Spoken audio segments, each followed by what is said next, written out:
This is every single fight to make after UFC Vegas 45, Lewis versus Daukaus, and I've got all of the key fighters from that card, some winners, some losers, on the screen right now, and you may notice there is an empty box next to all of them, and that's where their next opponent's going to go, who I have hidden around the perimeter of the screen, and I'll reveal those opponents one by one as the video goes on and place them where they belong on the screen. Let's start straight away with the main event, Derrick Lewis versus Chris Daukaus. Derrick Lewis gets a first round KO, arguably the easiest fight of his career because usually Derrick Lewis takes a lot of damage before he eventually gets a win, redeems himself after that Cyril Gane loss, gets back on top. Him versus Stipe Miocic is the only matchup I can even think of right now that would make any sense whatsoever, unless John Jones likes his chances against Derrick Lewis to go up and take him on first. I don't see any other matchup that's possible right now. Stipe Miocic, I know he's going to say that he's earned a title shot again, like he always does, but, you haven't, Stipe. And I really like Stipe Miocic, but one thing needs to be said. You don't constantly get infinite title shots, because I know it's nice to give Stipe title shots because he was the greatest heavyweight of all time, and arguably maybe still is the greatest heavyweight of all time. But you've got to move the division. You've got to have Cyril Gane get his shot. After that, there's going to be someone else. John Jones is moving up to heavyweight as well. I believe Derrick Lewis versus Stipe Miocic solves all the problems in the meantime. You've got number 2 in the world, Stipe Miocic, versus number 3 in the world, Derrick Lewis. I mean, it's a perfect matchup. There's no other matchup I want to see right now.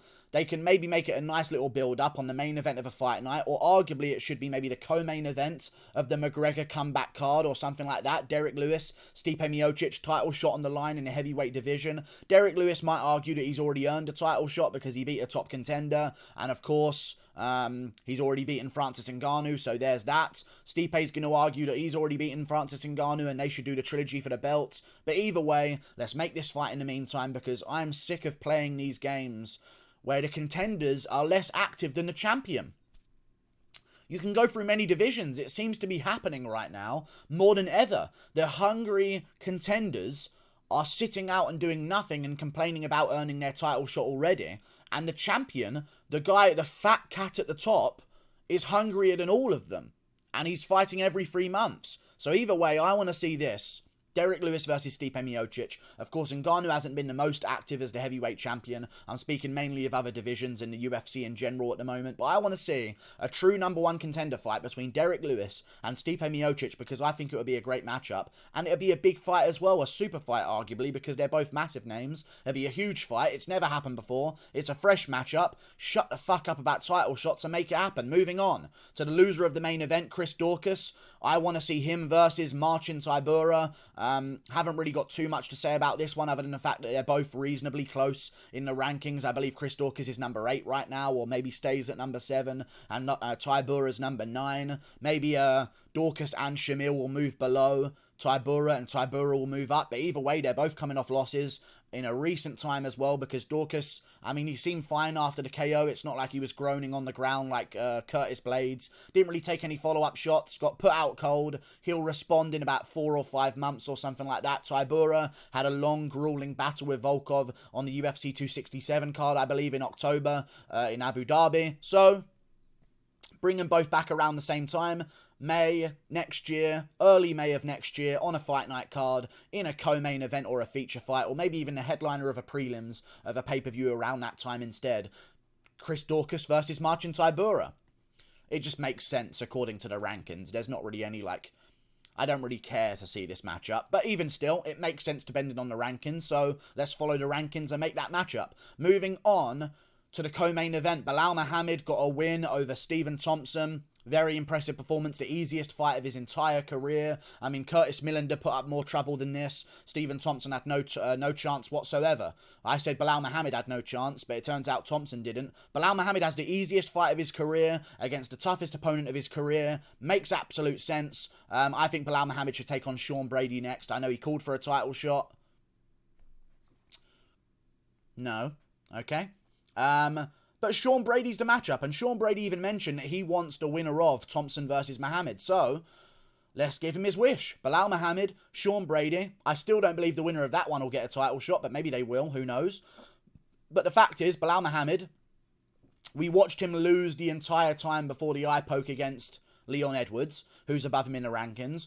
We've seen him get KO'd in the first round by Vicente Luque, who's above him in the rankings. So right now at welterweight, there's a lot of contenders that all feel like they've earned a shot. And Belal Muhammad, if I were you, I'd stay active, beat a guy in the meantime, and maybe timing works out for you, and you are the guy coming off a win on a recent victory whenever Usman's looking to defend again, and Edwards has been sat out for 9 months, and Luque's been sat out for 9 months to a year, and you're the only guy who's been active, and he likes to match up against you. I think Belal Muhammad should take on Sean Brady next. 2 top contenders in the welterweight division that still need that one win before they can look towards title shots or title elimination bouts. I think match them up against each other, mainly because Sean Brady called him out, and I think it's a good matchup, and I'd like to see it. And plus, put it in the main event of a fight night. I want to see these guys go 5 rounds. I don't see either of them finishing each other, and I feel like Belal Muhammad, watching Sean Brady slow down the way he did against Michael Chiesa, whatever problem he said he had, I'm looking at that and seeing weakness. And if you're Belal, I'd think to himself, I've got good volume, I've got good cardio, I can take on Brady in a 5-round main event, make it happen. Next year, April, March, see what they do. Moving on, co-main event loser, Stephen Thompson. Very humiliating loss. He should do what other fighters are doing. There is a division above welterweight that is shit. There is no one good there. They're all shit. Welterweights move up. They do very well. Okay? Very well. Middleweight is shit. Stop being at welterweight. Go be at middleweight. Brunson's in a title elimination bout. Okay? Now, there are some grapplers up there, but there are some non-grapplers up there, such as, why is Marlon Moraes there? Brad Tavares is the guy's name. What the fuck? Well, you know who Simone's taking on next. But Stephen Thompson versus Brad Tavares is the matchup I'd like to see in the middleweight division. Paul Moraes, imagine that matchup, getting tuned up by Wonderboy's sidekicks. He'd throw a sidekick to the body, it'd smack Moraes in the head. Either way. Brad Tavares, Stephen Thompson, great matchup. And I'd really like to see it as well. Have I lost Moraes forever? I might have lost Moraes forever, but we're going to have to use our imaginations here. Great matchup in the middleweight division. Stephen Thompson, Brad Tavares. I'd like to see it. Tavares ain't really a takedown type of guy. He can grapple a little bit, but it's not his forte. Likes to keep it standing, likes to box on the feet. I think Wonderboy should try his hand out in the middleweight division because, again, he has a win over Robert Whittaker. He has a very close fight with Darren Till. If Wonderboy moves up to middleweight and beats a Brad Tavares in, say, April of next year, because even though he lost to Belal Muhammad, he didn't take that much damage. It's not like he got KO'd or took an injury or broke a rib or broke a face or anything like that. It's just some swelling that's going to go down and some aches that are going to go away. Bring him back around in April because he's not a young guy. Put him against Tavares in the middleweight division. And then maybe, if Whittaker loses to Adesanya, he likes the idea of clearing that Wonderboy loss off of his resume, and you just so happen to be ranked maybe 9 or 8 in the division, and I think Wonderboy should look to take on Tavares, and then look towards that Whittaker rematch if he does lose to Adesanya, because if he can plot his way through the division by not taking on the grapplers, and plus the grapplers are going to be worse at middleweight anyway, then he can maybe earn his way to an Adesanya bout, and I don't know about you guys, but the Style Bender versus Wonderboy in a striking matchup, that would be great to watch, and it'd be really interesting too. Moving on to the feature fight, Amanda Lemos versus Angela Hill. Amanda Lemos, the Thief Lemos, won that fight apparently, so she's moving on. That's what they wanted. That's what the scorecards were pre-written for, 30-27. Of course, fuck our parlay money, right? Just fucking rob us blind. But either way, Amanda Lemos beat Angela Hill, and she should now take on Mackenzie Dern, because Mackenzie Dern's coming off a loss a couple of months ago. She wants to take a bit of time off around Christmas and then come back in the new year. Amanda Lemos, take a bit of time off, come back in April. Fight night, they'll probably fucking make it a fight night main event, and it sickens me that they will, but that's what they'll do. Amanda Lemos, Mackenzie Dern. Next year, make that matchup happen. Moving on to Ricky Simone. Now, who could I possibly have picked out for Simone's next opponent? God, this is really nail-biting stuff. Who could it be? It's Marlon Moraes. Yeah, man, no more talk, man. No more belch, man. Marlon Moraes in town. Put him against Ricky Simone. It's a great matchup. I've got a hair in my mouth.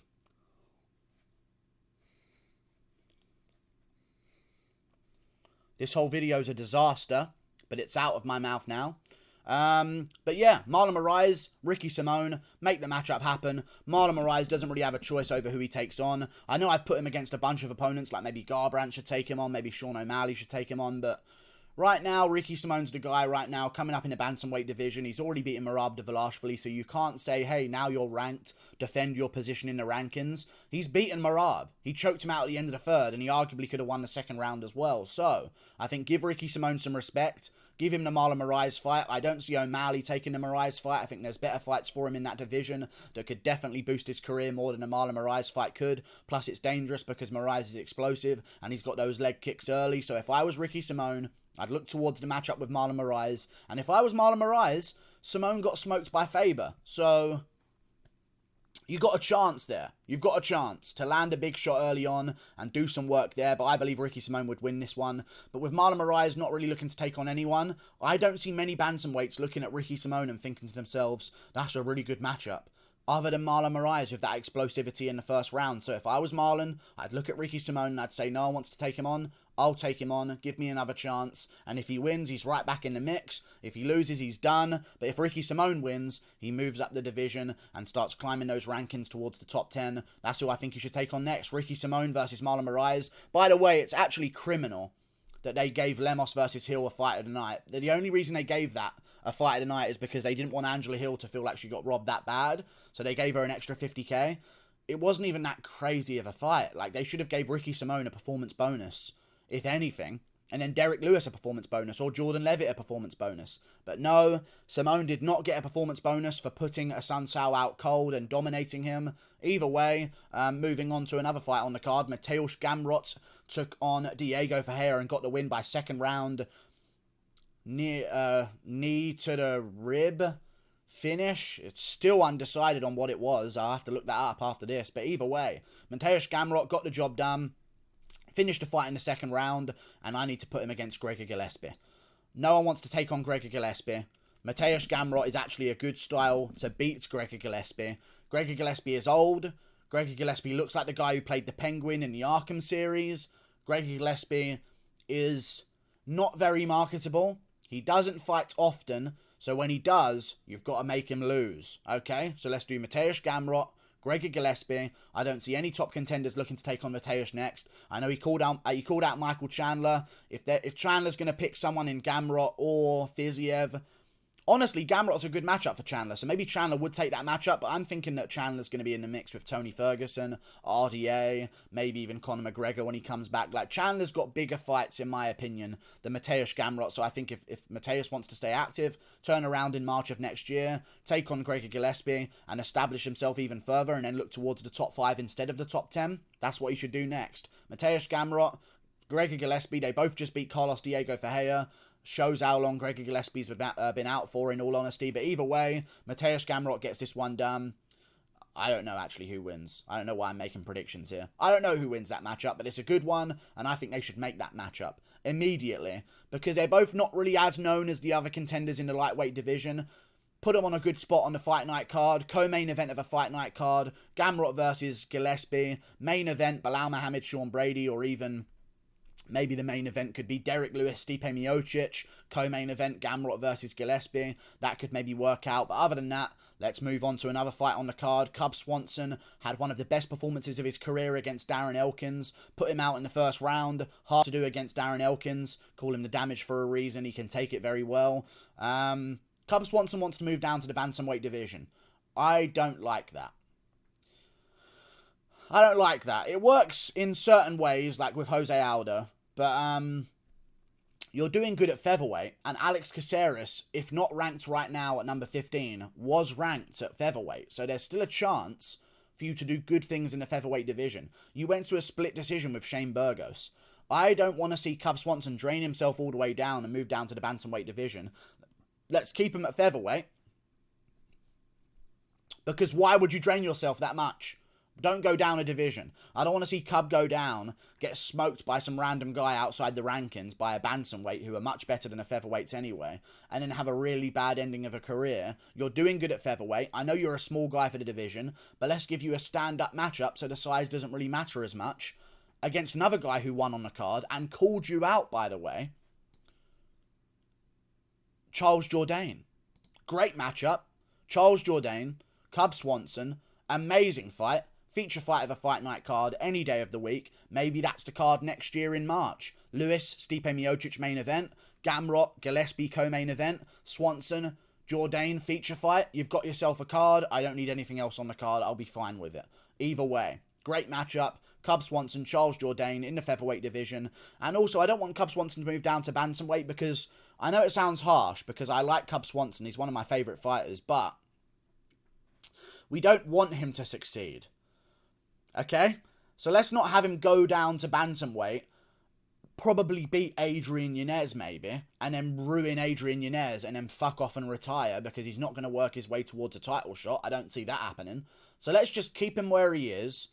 Do him versus Jourdain. If he wins, he gets a ranked opponent. If he loses, Jourdain gets a nice big name on his resume and moves himself up the division, and it's a good matchup for both of them, a stand-up fight, and honestly, I could see Cub Swanson beating Charles Jourdain, and I know that would be a fight of the night war as well. Let's move on to another fighter who won on the card, Gerald Meerschaert. I thought I'd mention him because I'm going to give him a good matchup here. Got the third round submission like I said he would, third round, GM3, that's what the 3 stands for, that third round. Gerald Meerschaert is a dangerous man when it's all on the line. I think he deserves a ranked opponent. He's taken on all these up-and-comers. The original opponent he was supposed to take on, I don't even remember the name, but it had a lot of Dagestani-sounding names in there. I think it was like Magomedov.